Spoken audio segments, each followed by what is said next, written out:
Last year, the Department of Defense came under intense criticism for demanding that nearly 10,000 California National Guard soldiers return their enlistment bonuses, which the Pentagon said it had paid by accident.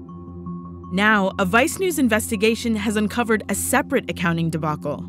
The Department of Veterans Affairs says it gave tens of thousands of vets too much money in benefits, and it's demanding that they pay up. Josh Hirsch explains.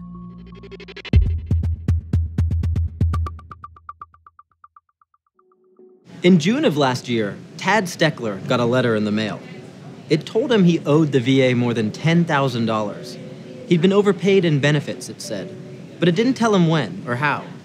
2 months later, he got another letter that told him his debt had actually been miscalculated, and now he owed the agency $21,000. The next month, his entire disability check was withheld. It turns out Steckler wasn't alone.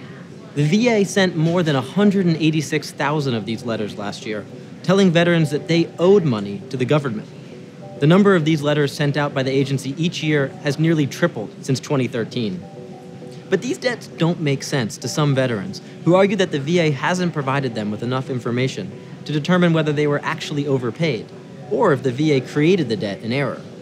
They also say the VA's process for appealing these debts is a bureaucratic mess, and that it's been virtually impossible to get answers before the VA starts withholding funds.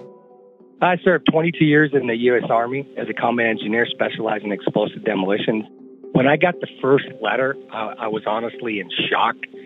I thought it was just one big mistake. Once we got notified of the debts, every single officer or individual we have spoken to has yet to give us a full accountability of who, what, why, when, and where. A couple years ago, the VA took a lot of heat for their backlog in processing claims. Now they say their efforts to reduce that backlog is one of the reasons they've suddenly turned up so many overpayments. In processing the claims, they took another look at the data and noticed discrepancies. Essentially, in trying to solve the problem of a backlog, the VA created a new one.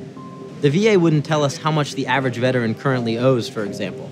But they did tell us there's no limit to how much they can ask a vet to repay, and no limit on how far they're willing to go back to collect an overpayment from a veteran.